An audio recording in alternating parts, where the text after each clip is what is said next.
we got the one and only Dr. M.J. Collier on with us this morning with our coronavirus updates, and this cannot be good news. Dr. Collier, good morning.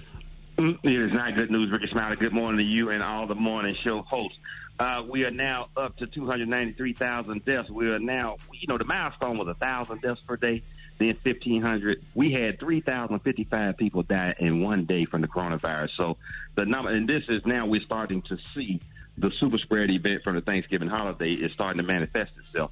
So that, and with the pending Christmas holidays, it's really going to be bad. But the United States made history yesterday, Ricky, when the FDA approved emergency use authorization status for the Pfizer corona vaccine. After it had been approved in Canada and the United Kingdom, I didn't think it was going to be a problem getting approved here, but they did meet for 9 hours yesterday to finally approve it.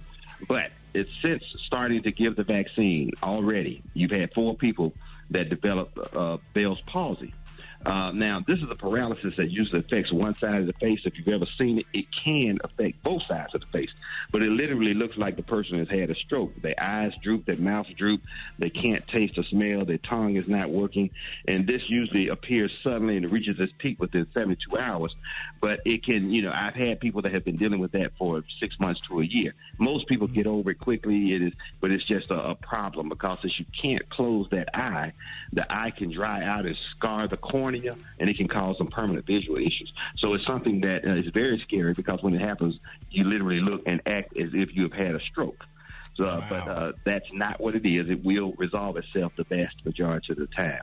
2 people in the clinical trial already had major allergic reactions. They had a history of sensitivity and having allergic reactions. So they are just very careful now with people that have that history. They're going to have, Benadryl and EpiPens on standby for those individuals just in case they have a problem.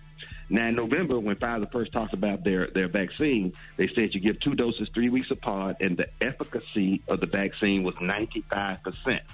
But upon further analysis by the FDA, they found out that you get 82% protection after the very first dose, which is good because there's going to be some drop-off from people who don't get that second dose. So even the first dose, they'll get 82%. But if they get the second dose 3 weeks after the first dose, they'll be up to 95%.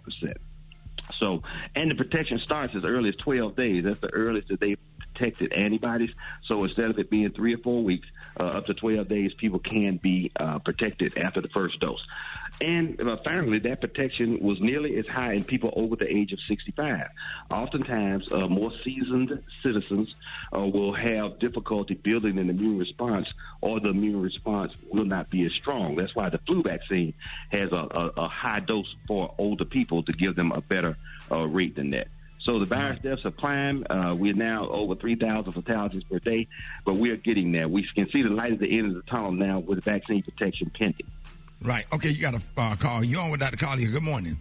Okay, my question is, if no one else have on a mask or we have on a mask, are we still protected, or do we still get it because it's more of them without than the one that is?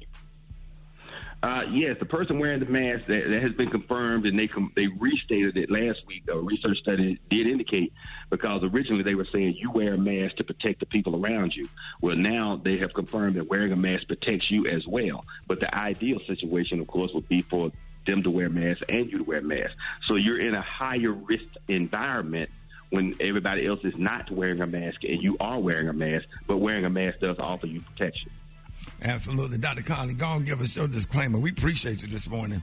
Well, we appreciate you, Rickey Smiley. The opinions expressed are those of Dr. M.J. Collier, not those of Mr. Rickey Smiley or the Rickey Smiley Morning Show or its radio affiliates. So remember, wear your mask, watch your distance, and wash your hands. We still got months and months of this to go.